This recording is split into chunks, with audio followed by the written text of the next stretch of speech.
nazar ni dia ada 3 jenis.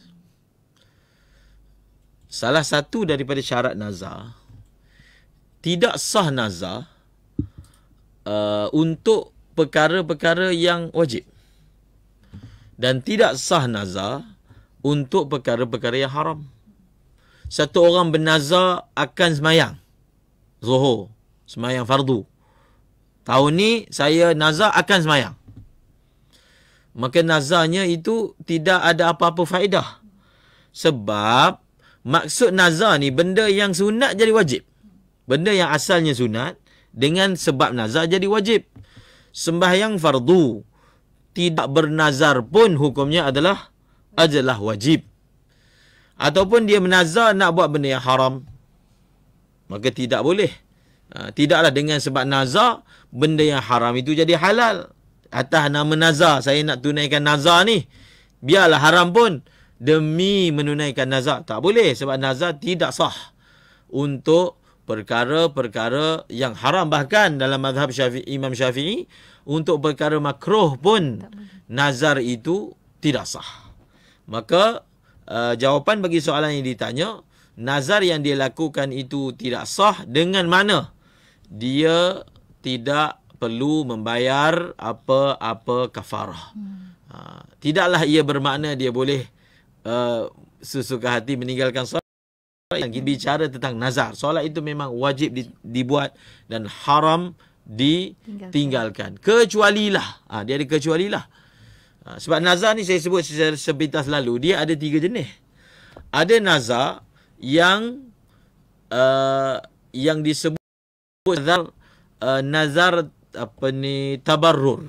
Nazar tabarrur. Nazar tabarrur ni dia bernazar nak buat sesuatu qurbah, suatu kebaikan. Saya nazar nak sedekah. Saya nazar nak sembahyang duha. Saya nazar ingin mengerjakan umrah sunat. Saya nazar, maknanya dia bernazar untuk melakukan sesuatu perkara qurbah. Sesuatu perkara yang merupakan ibadah yang menghampirkan diri kepada Allah. Kalau seorang itu nazar, maka untuk menunaikan nazar itu, dia perlu melaksanakannya. Itulah cara dia. Bila tempoh waktu yang dia kena buat selagi dia belum mati. Kalau dia sudah meninggal dunia, keluarganya perlu membayar hutang nazar tersebut kalau ia berbentuk harta benda yang dinazarkan untuk dibelanjakan. Dia jadi hutang. Okey? Sebab dia adalah harta yang wajib dikeluarkan. Ada juga yang disebut sebagai nazar mujazah. Mujazah ni maksudnya dia kata, kalau aku lulus peperiksaan, maka kalau aku terlepas daripada musibah sekian, maka ini dipanggil nazar kerana apa? Kerana sesuatu balasan yang dia dapat. Balasan dalam bentuk mendapat kebaikan, balasan dalam bentuk iaitu terjauh daripada musibah, maka dia perlu apa? Dia perlu tunaikanlah. Bila dia dapat perkara yang dia kaitkan nazar itu, maka dia perlu tunaikan. Itu tanggungjawab, kewajiban yang perlu dia laksanakan. Dan juga ada juga yang disebut sebagai nazar lajaj, iaitu satu orang tu dia nak tekan diri dia daripada melakukan sesuatu kesalahan. Maka dia kata, kalau aku nazar begini. Kalau aku buat ini lagi, maka aku bernazar begini. Ini nazar juga. Jadi kalau yang bernazar tadi, dia hanya sebut aku nazar tak nak tinggal semayang, macam tu je, maka seperti yang kita sebut tadi, nazarnya tidak sah dan dia tak termasuk daripada salah satu daripada 3 yang disebutkan tadi.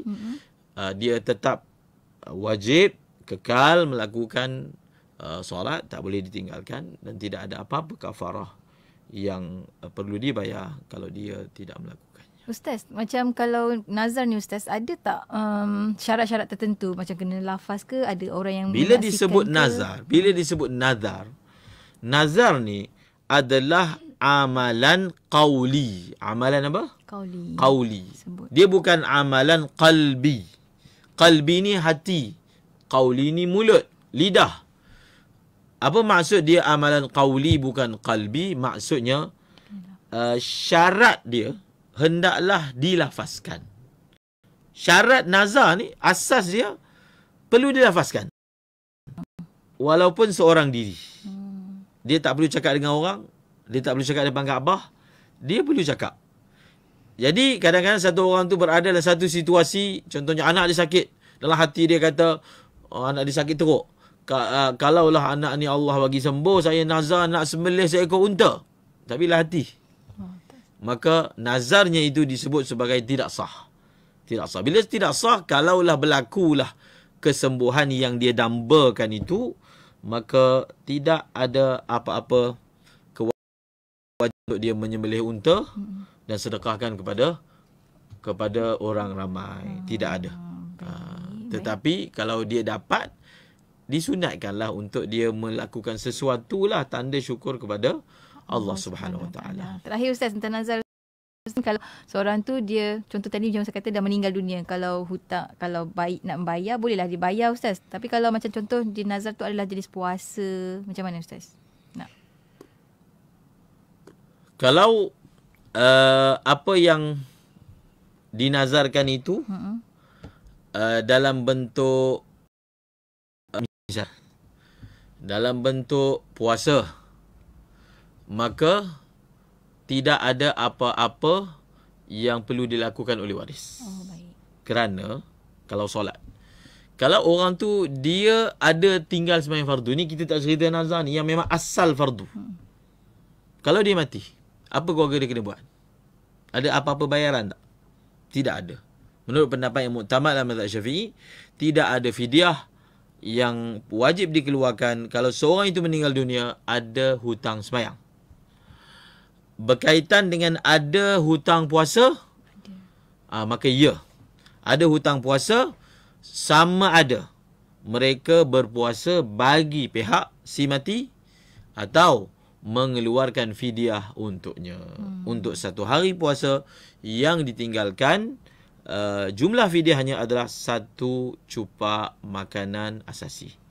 Apatah lagi kalau umrah, apatah lagi kalau haji, kalau dia ada nazar untuk umrah, dia ada nazar untuk haji, sedangkan dia belum pernah buat, dia sudah melakukan yang pertama, maka bila bernazar asalnya sunat, dia jadi wajib dan tidak sempat untuk melaksanakannya, maka keluarga wajib mengeluarkan sejumlah wang untuk membayar badal. Cari orang untuk menjadi badal, melaksanakan badal haji ataupun umrah bagi pihak si mati itu. Masya Allah. Terima kasih banyak Ustaz untuk